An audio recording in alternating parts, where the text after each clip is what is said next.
एक मंदिर के बाहर एक भिखारी बैठकर लोगों से भीख मांग रहा था।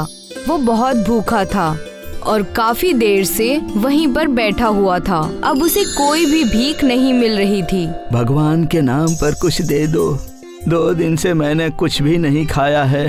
भगवान के नाम पर कुछ दे दो भाई, दे दो। इतने में वहाँ पर एक बड़ी सी गाड़ी से उतरकर 2 लोग आते हैं। वो दोनों दोस्त होते हैं। उनका नाम आलोक और अक्षत होता है। आलोक एक बहुत बड़ी कंपनी का मालिक होता है और अक्षत उनका पार्टनर होता है। आलोक, इस वक्त तुम मुझे मंदिर क्यों लेकर आए हो? कुछ देर में ही तो हमारी मीटिंग है। मेरा मन कर रहा था कि भगवान के दर्शन करके फिर चलते हैं।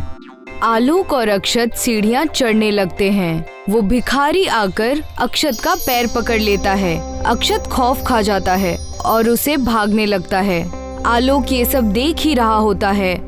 साहब, कुछ दे दो साहब, भगवान भला करेगा। मुझे बहुत भूख लगी है, 2 दिन हो गए, मैंने कुछ भी नहीं खाया है, कुछ दे दो। अरे ये क्या कर रहा है? छोड़ मेरे पैर, पूरे कपड़े खराब कर दिए। जा यहाँ से, जा किसी और से भीख मांग। अरे रुको रुको, इतना मांग रहा है तो दे दो गरीब को। अरे आलोक, तुम नहीं जानते हो, इन लोगों के हाथ पैर सलामत होते हुए भी इन लोगों को हमेशा मुफ्त का खाने की आदत लगी रहती है। ये सब इनका कारोबार है। तुम रुको, मैं देखता हूँ। आलोक जाकर भिखारी को बैठाता है और उसे खाना लाकर देता है। भूखे की तरह भिखारी सारा खाना खा लेता है। फिर आलोक उससे पूछता है, क्यों भाई, तुम्हें इस तरह से भीख मांगने में अच्छा लगता है क्या? तुम्हारे हाथ पैर सलामत है, तंदुरुस्त हो तो तुम कुछ काम करके भी अपना पेट पाल सकते हो। हाँ साहब, पहले मेरी दुकान थी समोसे की, उससे मेरा गुजारा अच्छा होता था।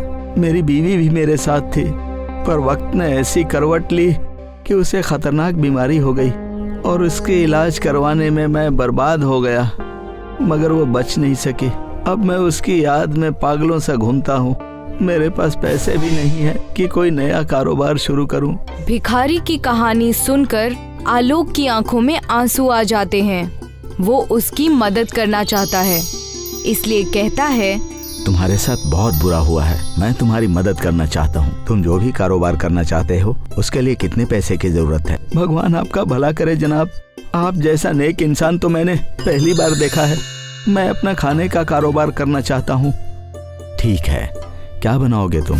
समोसे की दुकान तो बहुत है, इस शहर में तुम कुछ अलग करो। मैं तुम्हें पैसे दूंगा, जब तुम्हारी दुकान चलने लगेगी तो मुझे वापस कर देना। मैं मिसल पाव की दुकान शुरू करना चाहता हूँ। मेरी बीवी को भी मिसल पाव बहुत पसंद था और मैं बहुत अच्छा मिसल पाव बनाता हूँ। ठीक है, चलो तुम हमारे साथ। आलोक और अक्षत उस भिखारी को अपने साथ लेकर आते हैं और फिर उसके लिए एक ठेला और सारा सामान खरीदते हैं। उस पर वो दमदार मटका मिसल पाव के नाम से मिसल पाव बेचना शुरू कर देता है। वो अपना ठेला आलोक और अक्षत के ऑफिस के नीचे ही लगाता है। आइए आइए, खाइए, आइए, महाराष्ट्र का स्पेशल मटका मिसल पाव खाइए। एक बार खाएंगे तो बार बार आएंगे। आइए भाइयों। मटका मिसल पाव वहाँ के लोगों के लिए एक नई डिश होती है, इसलिए उस भिखारी के ठेले पर अच्छी खासी भीड़ जम जाती है। काफी सारे लोग आते हैं और उसके मिसल पाव बड़े शौक से खाते हैं। आलोक और अक्षत के ऑफिस के सभी लोगों का ये रोज का रूटीन बन जाता है। सभी के बीच उसके मटका मिसल पाव की बहस होती है। सुनो भाई, तुमने नीचे वाले ठेले से वो मिसल पाव खाया? मैंने तो आज तक ऐसा मिसल पाव नहीं खाया था। हाँ भाई, वो बहुत ही जायकेदार बनाता है, मुझे तो बहुत पसंद आया। मैं तो अपने परिवार वालों को भी ले जाकर खिलाया। मैं जब पुणे में रहता था तब वहाँ पर मिलती थी। घर की यादें ताज़ा हो गईं। एक दिन विदेश से एक बहुत बड़ा क्लाइंट आलोक के ऑफिस में आया होता है। उसका नाम सिद्धार्थ होता है और वो भी आलोक का दोस्त ही होता है। वो जब गाड़ी से नीचे उतरता है तो उसे भिखारी का ठेला दिखता है। वो उस छोटे से ठेले को देखकर हैरान हो जाता है कि इतने बड़े ऑफिस के सामने ये कैसा ठेला लगा है। और तो और इतने बड़े ऑफिस में काम करने वाले लोग इस ठेले से खाना खाते हैं। वो जाकर आलोक से कहता है, आलोक, तुम्हारे इतने बड़े ऑफिस के लोग इस छोटे से ठेले का खाना क्यों खा रहे हैं? तुमने इस ठेले को अपने ऑफिस के सामने खड़ा ही क्यों किया? अगर मैं होता तो सबसे पहले इस ठेले को यहाँ से हटाता। पूरे ऑफिस का लुक खराब कर दिया है इसने। नाम भी कैसा है, दमदार मिसल पाव। तुम्हारे ऑफिस के लोग मिसल पाव कैसे खाते हैं यार?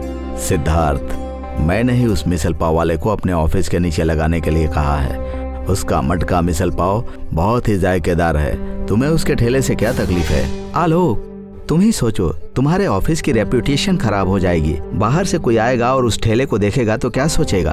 तुम एक बार उसका मिसल पाव खा कर तो देखो, फिर तुम बाकी सब कुछ भूल जाओगे। नहीं, मैं इस तरह का अनहाइजीनिक खाना नहीं खाता। ना जाने कैसी चीजों से बनाता होगा। इन सब बातों की फिक्र मत करो। वो सारा सामान एकदम बेहतरीन इस्तेमाल करता है और साफ सफाई का भी पूरा ख्याल रखता है। आलोक अपने ऑफिस बॉय को बुलाकर एक मटका मिसल पाव मंगवाता है और सिद्धार्थ को खिलाता है। सिद्धार्थ पहले तो खाने से इनकार कर देता है, लेकिन फिर उसकी खुशबू से उसे लालच आ जाता है। कैसा लगा सिद्धार्थ? ये महाराष्ट्र की स्पेशल डिश है। मैंने जब पहली बार खाया था ना, तब मुझे लगा था कि आज तक मैंने ऐसा कुछ नहीं खाया है। हाँ, तुम्हारी बात बिल्कुल दुरुस्त है। ये मटका मिसल पाव बिल्कुल अलग है। मैंने भी ऐसा कुछ पहली बार ही खाया है। ये ठेला तुम्हारे ऑफिस के नीचे ही क्यों लगाता है? आलोक सिद्धार्थ को मिसल पाव वाले की कहानी बताता है। सिद्धार्थ को आलोक की बातें बहुत अच्छी लगती हैं। आलोक, तुमने ये बिल्कुल गलत किया है। मैंने क्या गलत कर दिया? अरे, तुम अभी तक उस मिसल पाव को ठेले पर ही बेचवा रहे हो। ये तो बहुत बड़ी बिजनेस अपॉर्चुनिटी मिस कर दी तुमने। यहाँ के लोगों के लिए ये डिश बिल्कुल नहीं है। हम मिलकर इसे पूरे शहर में फेमस कर देंगे। चलो, चलकर उस आदमी से बात करते हैं कि वो इस बात के लिए तैयार है कि नहीं। सिद्धार्थ और आलोक जाकर उसको सारी बात बताते हैं और उसे कहते हैं कि उसे अपनी रेसिपी शेयर करनी पड़ेगी। ये बात सुनकर वो बेहद खुश हो जाता है कि उसके तरीके से बनाए हुए मटका मिसल पाव पूरे शहर में बिक पाएंगे। उसके बाद धीरे धीरे आलोक इसकी फ्रेंचाइजी खोलता जाता है और उसका मालिक उस आदमी को बना देता है। उसकी फ्रेंचाइजी बहुत अच्छी चलती है और पूरे शहर में दमदार मटका मिसल पाव के नाम से बहुत सारी दुकानें खुल जाती हैं और पूरे शहर में मटका मिसल पाव मशहूर हो जाता है।